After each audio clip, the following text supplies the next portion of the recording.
Chosen and Scattered. Episode 1. What does it mean to be chosen? There's one word in Scripture that has caused more arguments, more confusion, more pain than almost any other. That word is chosen. For centuries, people have fought over what it means. Who are the chosen people? Why them? Does being chosen mean one people matter more than another? Some have used that word to claim superiority over everyone else. Others have thrown the whole idea out, calling it unfair, exclusive, even ugly.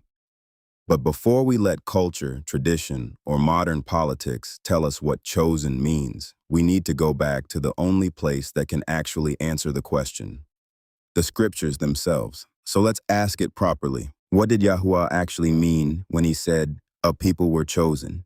You won't find the answer in human opinion. You'll find it buried in the story. And this story starts long before there was a nation called Israel, long before a king sat on a throne, before there was a temple, before a single word was carved into stone. It starts with who Yahuah is. Because everything that happens next in this story only makes sense once you understand his character first. Open Genesis, and you meet the creator of heaven and earth. He speaks, worlds appear.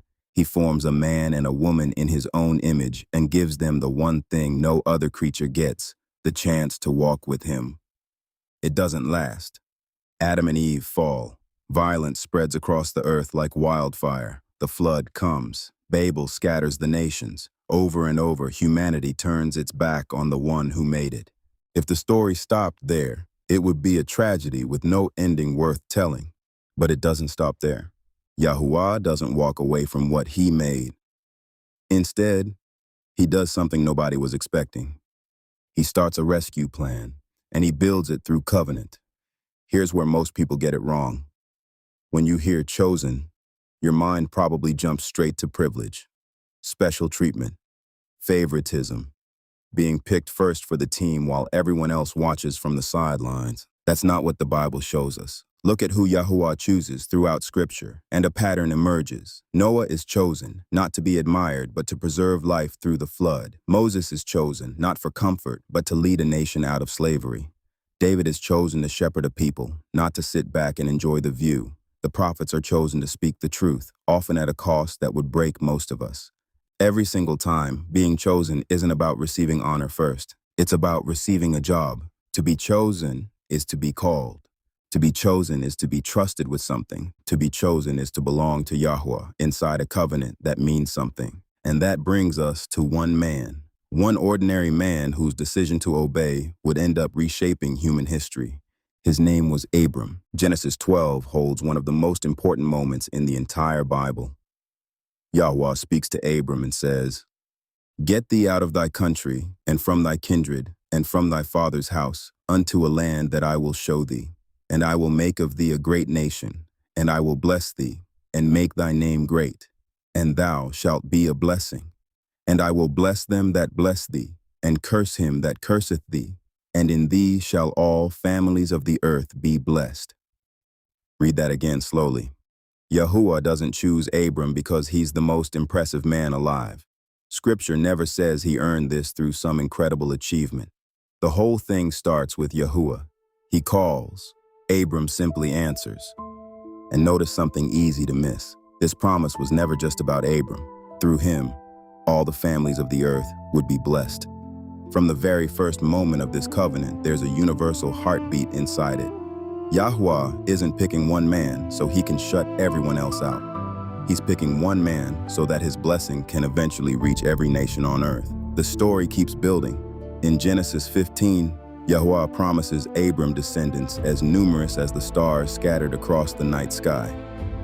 In Genesis 17, he changes the man's name entirely. Abram becomes Abraham, father of many nations, and an everlasting covenant is sealed. Now, a covenant is not the same as a contract. A contract works both ways. Break your side of the deal, and the whole thing falls apart. A covenant is different. It's a solemn bond, sealed by oath. And Yahuah presents himself again and again through Scripture as the one who keeps his word no matter what.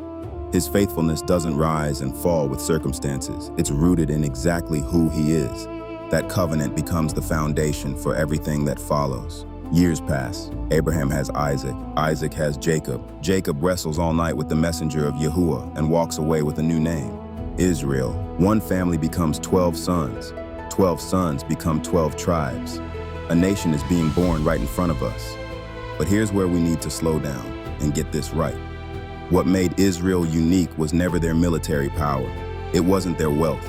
It wasn't political influence. It was covenant. Every single thing that follows traces back to those promises, first spoken over Abraham. Generations pass, and those descendants end up in Egypt. What starts as shelter during a famine slowly turns into centuries of slavery.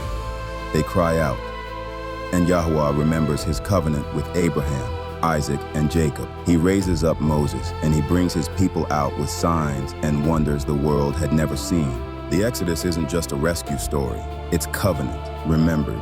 When Israel reaches Mount Sinai, something remarkable happens.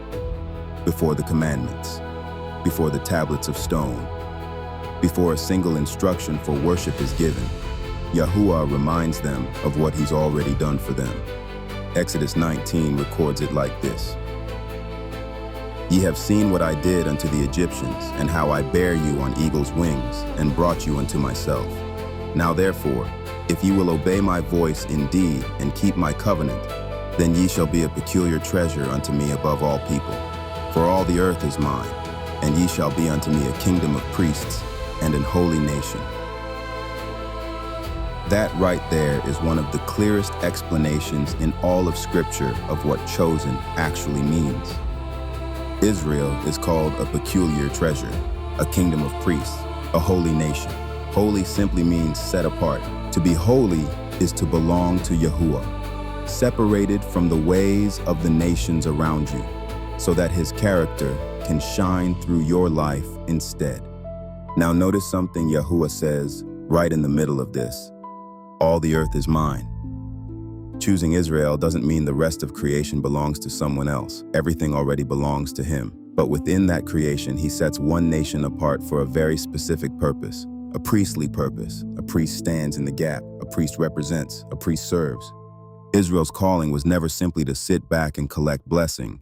It was to become a kingdom of priests, a light through which the knowledge of Yahuah could reach every nation on earth.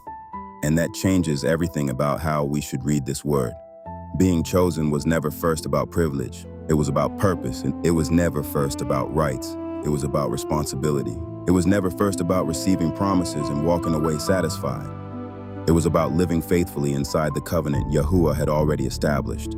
That covenant touched every corner of Israel's life, their worship, their festivals, how they treated the poor, their justice system, family life, rest, farming, business, even how they treated the stranger living among them. Being set apart was never just a title stamped on a nation. It was a way of life, a life designed to reveal the character of Yahuah to the world.